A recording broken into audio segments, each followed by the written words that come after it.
Bien, ahora vemos las reformas económicas.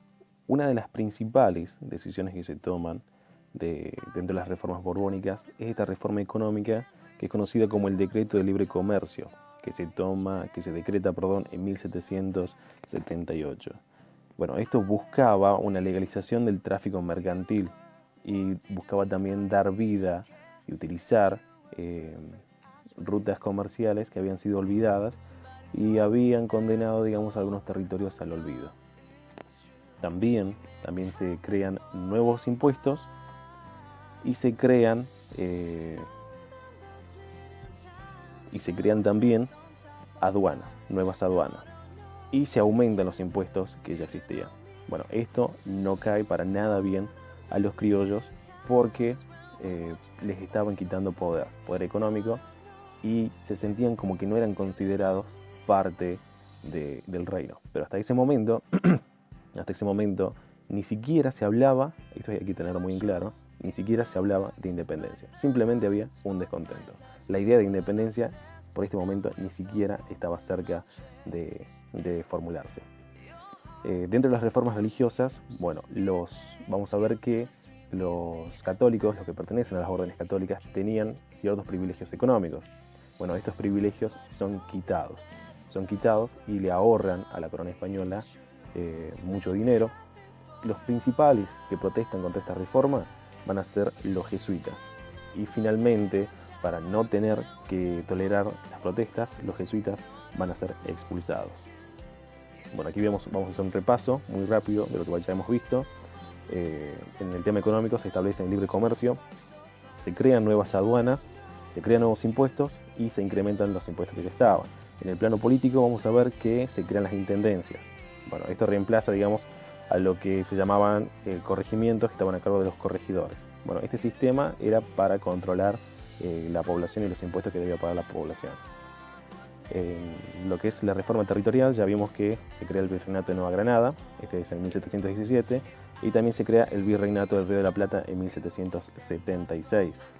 Y en las reformas religiosas o eclesiásticas vemos la expulsión de la orden de los jesuitas de España y de América.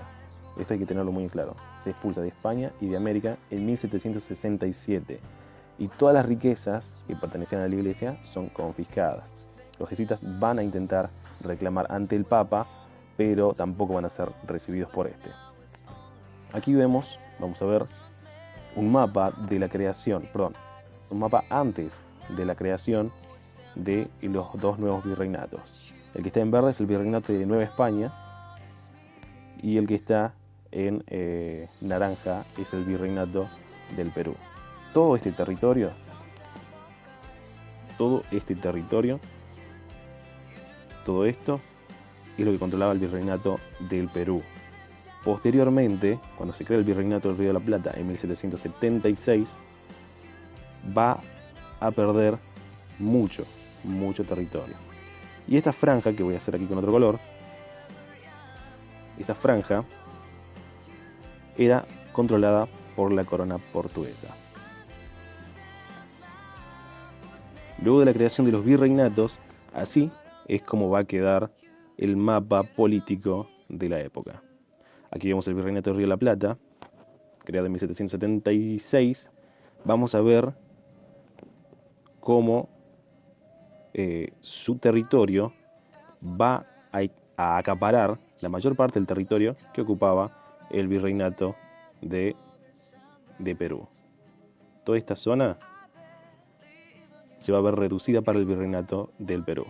Y bueno, y esto no va a caer bien a muchos criollos que vivían en Perú, como así tampoco cae muy bien a los desplazamientos territoriales y políticos de los cargos. Los criollos abandonan o son expulsados, digamos, de algunos cargos políticos y lo ocupan mandatarios españoles. A medida que se van aplicando las reformas borbónicas, van habiendo consecuencias. Una vez aplicada la creación del Virreinato del Río de la Plata, todas las ventajas que tenía el Virreinato del Perú comienzan a desaparecer, sobre todo las ventajas económicas. Hasta ese momento, el Virreinato del Perú controlaba los caminos mercantiles. Esto desaparece y comienza a controlarlo el Río de la Plata. los corregidores del Perú comienzan a tomar medidas económicas que afectan a la población criolla de ese virreinato y sobre todo afecta a la población aborigen. Quien aparece acá en esta imagen es el descendiente del rey inca, Tupac Amaru. Tupac Amaru comienza a protestar, pero no es escuchado. Todas estas medidas que lo afectaban, él comienza a protestar. No lo escuchan, agota todos los medios y el 4 de noviembre de 1780 Tupac toma prisionero al corregidor de Tinta. Tinta es era un lugar del virreinato del Perú. Este corregidor se llamaba Antonio de Arriaga y lo obliga a firmar una orden para que se entreguen a los sublevados todos los fondos que se habían recaudado y además se entreguen armas. La sublevación de Tupac Amaru, a cargo de Tupac Amaru, supone una de las principales revoluciones o levantamientos aborígenes en América. Finalmente, en 1781, después de ser vencido, después de ser traicionado, cae en manos del visitador Arreche, Tupac Amaru y toda su familia. Y el 15 de marzo de 1781 se dicta sentencia de muerte. Bueno, todo este levantamiento generado por Tupac Amaru dura hasta 1783. Finalmente, en 1783, las autoridades españolas logran restablecer la calma.